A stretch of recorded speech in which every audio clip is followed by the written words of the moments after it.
যখন আপনি মনোনয়নপত্রটা আপনি যখন সাবমিট করতে পারছেন রিটার্নিং কর্মকর্তার কাছে, এখানে আপনাকে রেখে আমাদের এখানে আপনার কোনো করেনি। আপনি কোর্টে সাবমিট করতে হবে। কোর্টে বলতে হবে যে আপনি সংশ্লিষ্ট এলাকায় ছিলেন বা আপনি সময় মতন যেতে পারেন না। আপনি এখানে উল্লেখ করেছেন যে 5টা 2 মিনিট পর্যন্ত হয়েছে। তো 2 মিনিটে এটাতে কোর্ট ডিসিশন দিবে, সেক্ষেত্রে মনোনয়নপত্র কোর্ট বলে দিবে যে ঠিক আছে মনোনয়নপত্র দাখিল করবে কি করবে না।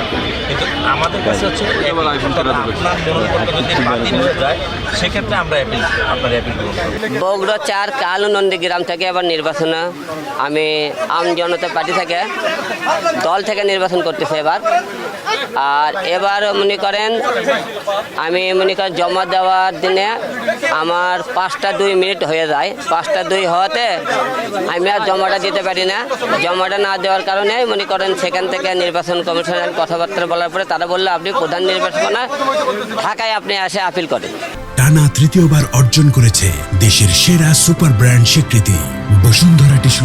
আজকে ঢাকায় এসে আমি এখানে আসলাম আপিল করার জন্য। এখানে নির্বাচন কমিশন এখানে থেকে বলতেছে এখানে তাদের কোনো হাত নাই, এটা পুরোটাই আমাকে কোর্টে আগে সাবমিট করতে হবে। আমি যেহেতু জমা দিতে পারিনি তাই এটা পুরোটাই আগে কোর্ট থেকে রায় নিয়ে আসতে হবে। কোর্ট থেকে রায় নিয়ে আসার পরে এখানে তারা মনে করেন আমার মনোনয়নপত্রটা গ্রহণ করবে, তারপরে তারা নেবে কি নেবে না।